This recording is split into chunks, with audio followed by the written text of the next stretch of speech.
Alrighty guys, Azdik here, bringing you guys another PvE video on Dragon Ball Legends, right? So, so back-to-back PvE videos, right? So, yesterday I went ahead and I covered the Raditz event, which is disappearing today or tomorrow? It disappears today in 3 hours, right? So I wanted to make sure I got that video out before it went away, that way it could just help out someone, you know, and then that way I can get a little bit of more of a jump on things. I'm going to go ahead and do a video on this right here. You will die along with the Earth, the Cell event, right? So once again, I'm going to try to make this video as short as possible. I know you guys just want something quick and easy because it's only two battles, two stages that I'm going to be covering, right? So it's going to be Battle 50 and Battle 51. And you guys already know, if you guys are familiar with my layout for these kind of PvE videos, I do like to discuss my strategy, my team building, and then I like to go into the match itself. For this one, we're gonna, in order to make it a little bit shorter than yesterday's video, I'm gonna go ahead and show my strategy in this first match actually. That way it can just save you guys time, so you guys can just get to the event like quicker, just do your thing, right? Okay, so right here we do have Battle 50. This event actually, because when they release events like these, I usually find them to be a little bit annoying sometimes, right? They used to be like really hard back in the day for me even. The Frieza one comes to mind. The full power Frieza one definitely would, like, it used to haunt me, but like now it feels like this one especially, it just feels like they're not as bad, right? Like for this one, I really didn't even need to use boost units, and I just really I like the way it's headed a little bit more, right? Because it's prior to this, I feel like a lot of the events like these in the past, some of them it almost felt impossible to do them without said boost units. Because like going back to that Frieza event one, I actually was lucky enough to pull Dynamic Goku, the transforming Goku, right? And that's like one of the only reasons that I was able to go ahead and beat the event in the first place. Because if I didn't have that Dynamic Goku, I probably would have just been like completely screwed over. Like things would not have went my way at all, because I pulled that Dynamic Goku like at the end of his banner, and I got to the battle 50 or 50.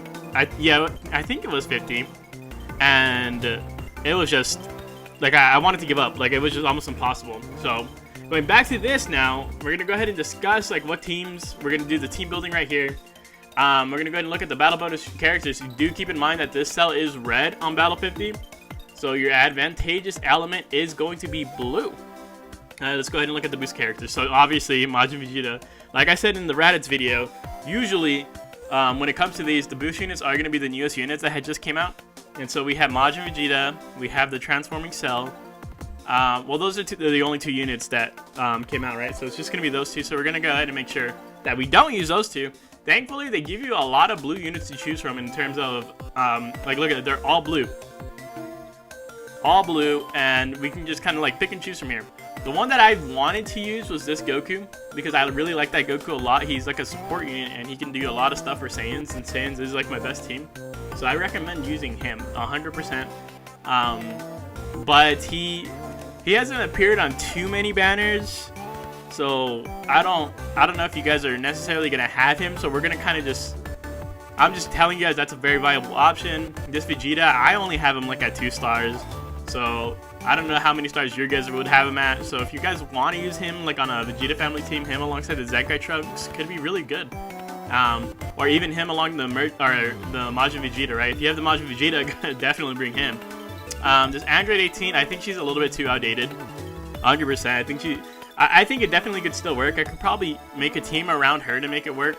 The EXs, I'm not even going to bother with. The main guy that we are going to be using, this Piccolo, though. This Piccolo is so old, so I doubt that many of you guys are missing him. I mean, I could be wrong, right? I'm not going to lie. I'm a day 1 player, and I'm still missing the blue Broly.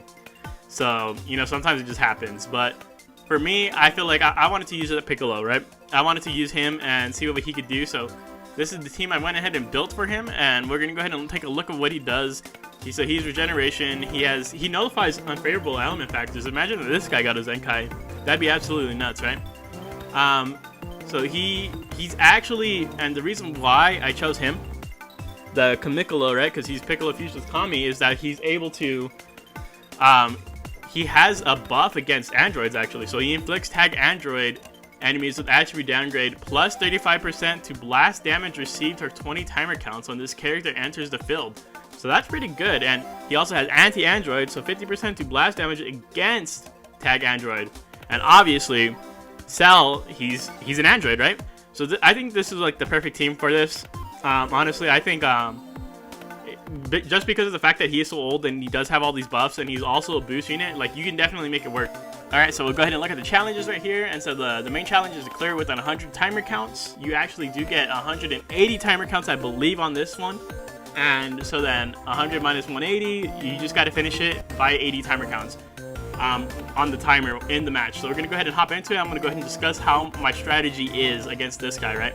Alrighty. And then also, I'm sorry, like I completely forgot to mention my team. So I do have Baby on here just because I think he is pretty good. He is able to buff my teammates up pretty significantly, right? And then I have the Kamikalo, obviously, and then I have the Nail right here. And then you're going to see what I'm going to do with the Nail. It's definitely relative to the last video that I put out. So what I'm going to go ahead and do is I'm going to go ahead and pop this green card so he can get some healing from my allies right here. And then I'm going to go ahead and pop his main ability so I can also get that blue card, right? And I kind of just let him die. Because if you don't know, this Extreme Nail, a lot of people, you should also have this guy as well, right? He's not too incredibly rare. He gives death buffs.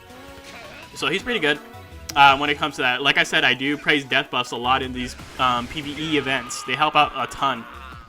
Alright, so now we can go ahead and see the damage that this guy's going to go ahead and be doing.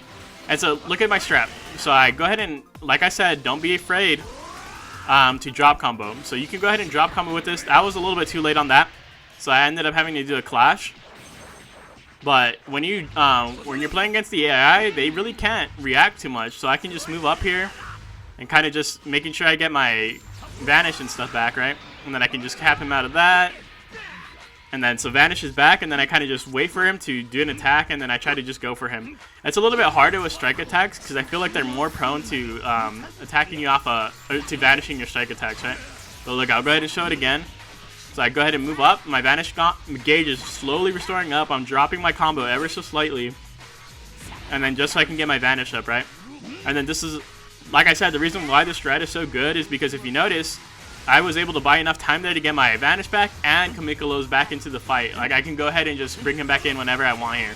I'm going to go ahead and just waste my Vanish with, or not waste it, but use my Vanish with Baby. Get rid of Cell's first life, and then I'm going to go ahead and switch into my Kamikalo and go into a Rising Rush. See? Alright, gonna go ahead and do this. Gonna go ahead and start off with that. And like I said, really good damage, right? So we're gonna go ahead and pop our main ability there too. We still have that blue card saved up, and we're gonna go ahead and hit him with the RR. Okay, perfect. So blast attacks and a blue card. This actually just might outright kill. So like I said, you know, when you're using those cards, you go ahead and feel free to drop it. You know, you can charge up key, you can float forward, get your Vanish engage back, and then it's as easy as that. And I'll keep talking about it too when we get into the next match right there. And so we easily breezed through this one, right? So we definitely got all the challenges done. It was just a piece of cake, absolutely, right? And there's a lot better teams that you can bring into this event than these guys right here. Like I would definitely even argue that you don't even need a boost unit for this. But just for the sake of it, them offering the boost units, if you are struggling with it, then definitely do consider bringing in those boost units. But if you don't, if you feel like your units are like good enough to just go through this, like you have really strong blue units, like say you have Vegito Blue, and you're confident that your team surrounding Vegito Blue is going to be more than enough to take them on. Like say you have Vegito Blue, you have the purple Vegeta, and I don't know, you have Rose for debuffs, and then you just go ahead and let that Vegeta die, and then just let your Vegito Blue run crazy. Then that's definitely going to be a viable option as well. Like you're not going to have any issues at all. So let's go ahead and hop into the next one. Alrighty guys, so now we're back with a Battle 51. So for this one, there's actually only 2 characters here that you need to worry about. So you only need 2 advantageous elements. So you just need the red element and you need the blue element for this. So you can kind of just put in whoever you want for your third, or you can double up on a specific color, right? We're going to go ahead and look at some characters here who I think would be definitely beneficial for this. The way, immediately looking at this, like you can see, I kind of feel like the way that they did this is, since this Gohan is red, I immediately was like, oh, they want you to bring the Zenkai LF Gohan in here, or they want you to bring the transforming Cell. So already 2 viable options that you have here is bringing in Sun Family. So we're gonna go ahead and look at the Sun Family tag real quick. So if you were lucky enough to pull that LF Gohan however many times it was, you are actually able to get a free Zenkai off of him. Granted that you did do the USTR, you do have your Rush medals, and you're able to purchase that Zenkai Awakening power. And that probably would be the best option here, because you do have, so you would bring him to counter the Gohan, and then for a blue unit, you can kind of pick and choose here. Like this guy, again, would be really good for it, right? Because he's going to be getting buffs on swap out. And honestly, just right off the bat, just looking at this, the team that I would bring if I did have that Zenkai LF Gohan is I would bring this Kid Goku, because he is a support unit. He does get buffs on swap out, right? I would use him. I would use this Goku, right? Because he's also a support unit. And then I would use this Gohan too, because all of them would just be working pretty well together. And then on the other hand, maybe you want to just go more towards just damage right out the gate. So maybe I would consider an LF Gohan with the Otherworld Goku, and just let this Otherworld Goku die. And then you know who would I bring? I would bring this Namek Goku, because then they're both getting death buffs. They're both LFs, and they both can definitely hold their own to their respective counterpart, especially with type advantage. And then so the next one is, I feel like Regeneration would also do very well. I actually went ahead and brought Regeneration for this just to test it out and make sure that I wasn't just talking out of my butt here. And this is kind of what I ran right here, is I used this Omega, I used Baby, and I used the Transforming Cell. Where is he? This guy right here. So, and then just a Regeneration bench, right? Just buffing all 3 of those guys. And you might think to yourself, oh, but the Baby isn't enough to go ahead and put out all the damage against that red cell. And for the most part, yeah, I agree. He doesn't have the most impressive damage, right? But what you also have to consider is that you have Omega here, and Omega is kind of like the star of the show when I brought them in, because he is putting bleeds on, he's putting poisons on, and so both of them are not immune to it. Both of them are not immune to Omega's debuffs, so you're constantly ticking them down with damage like that, and so it's really good.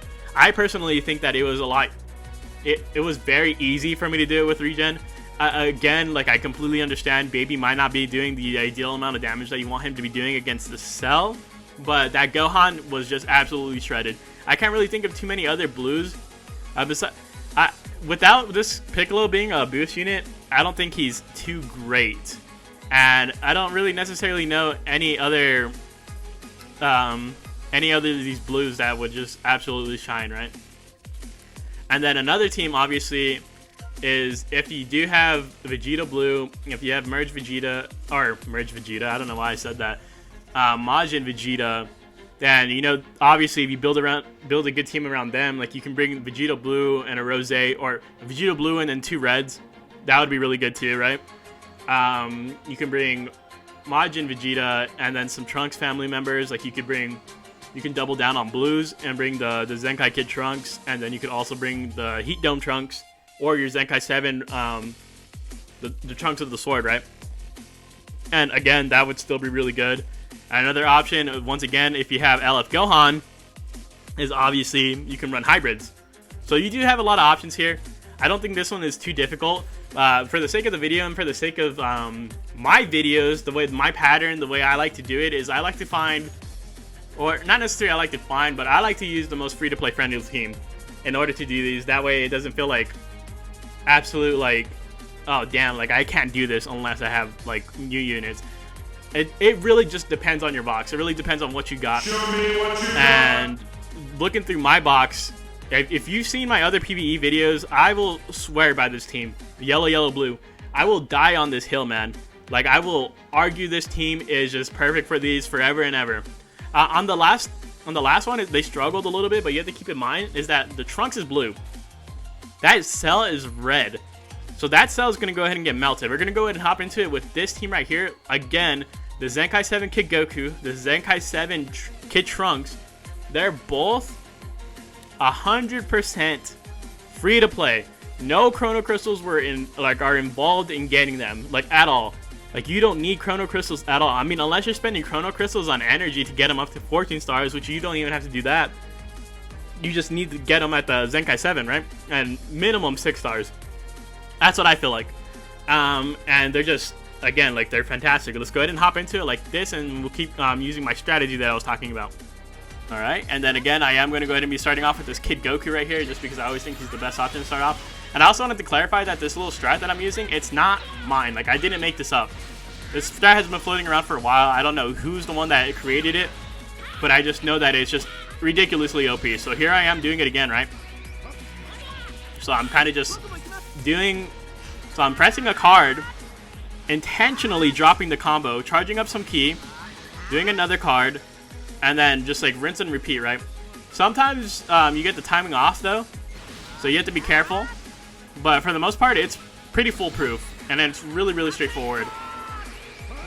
But like right there, like I did it too late. Like I charged up too much, like I did too much extra stuff, and I got punished for it, right? Alright, so it's about that time where the death buffs come in. It's Gohan's daily time to die, right? As sad as that sounds. And honestly, I probably shouldn't have done that, just because I wanted Trunks to come in against this Cell right here. But you're going to go ahead and see how much damage the Trunks is going to do. At that, and the reason why, too, that I'm not doing the trick where I like to move up to him and, what's it called, get my Vanish Gauge restored, is just because sometimes it's just, like, really situational. Like, if you don't have a swap out and you have no Vanish, then, yeah, you're going to want to, like, float up and get your Vanish back, right? But if you have a swap out and you use Vanish and you're good, then you can just keep doing this. That way you can just keep recovering your ki and just locking him in that, like, infinite combo almost, right? And right there, I did it again a little bit slow, right? And that's why it was, he was able to get out of it. And I'm gonna kind of just, I want this Gohan out of the way quick, because he's gonna definitely be the Rising Rush target, because, as you know, that's so unfortunate. But why? Why would you do that? Why would you do any of that?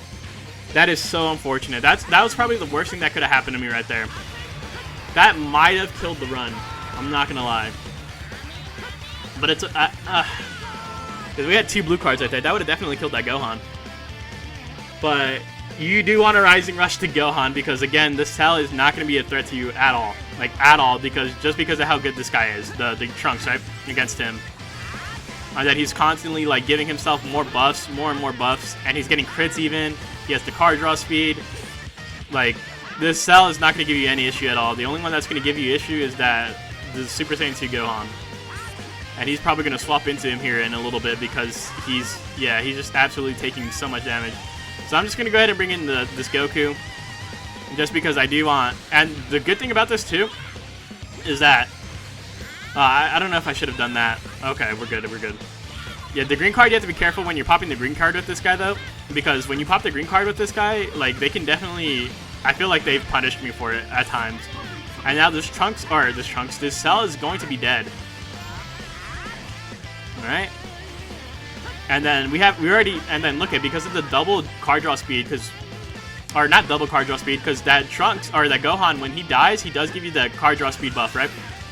So because of that, we're able to just immediately farm up another Rising Rush. So we're going to go ahead and pop it. We have 110 timer counts on the top left, 109 now. But that's more than enough to complete the challenge. I think so you got 200 timer counts on this one, and then I think you just have to clear it within 140. So you need just 60 timer counts to spare. And we did it, so we ended up doing it at 109. So we basically just did it, like, within what? Like 90 timer counts? I don't know, I could be wrong, I might just be dumb. Stupid! But yeah, it was really, really easy with this team, guys. If you're struggling and you do have some of these units right here, if you just have this main rotation, or not even the main rotation, if you just have the Zenkai Kid Goku and the Zenkai Kid Trunks, and you can just put a death unit, or a death buff unit on there, like any kind of death buff unit, it doesn't matter who it is, as long as they're giving death buffs, you're good. Yeah, 100% you're good. Because this Goku, he has card draw speed naturally on his own. So you can still farm the Dragon Balls just as fast, even if you can't get the card draw speed death buff from him. Like, you can throw Bardock on there, you can throw other Goku on there. Dude, you could even throw Nail on there, because he does give a more increased damage buff to regen, but it's still to all allies. Even the yellow Piccolo, the Legends Road one, I think he does give death buffs as well. I could be wrong on that. But like I said, like, this team just absolutely melts through all these PvE events where it's like Battle 51 and everyone kind of just panics and goes, dude, like, it's just ridiculous. Like, this team has yet to fail me, and I'm going to keep running this team on these events until it fails me. And I doubt it's going to fail me. So that's gonna go ahead and wrap up this video for today, guys. I hope you enjoyed. I try to make these as short as possible, but sometimes I end up rambling on, and I just want to make sure that I, and not necessarily rambling, right? Because I'm talking about this. I just want to make sure that I'm giving you guys like the correct information and like all the information that you need to succeed with these events. So I'll see you guys in the next one. Later.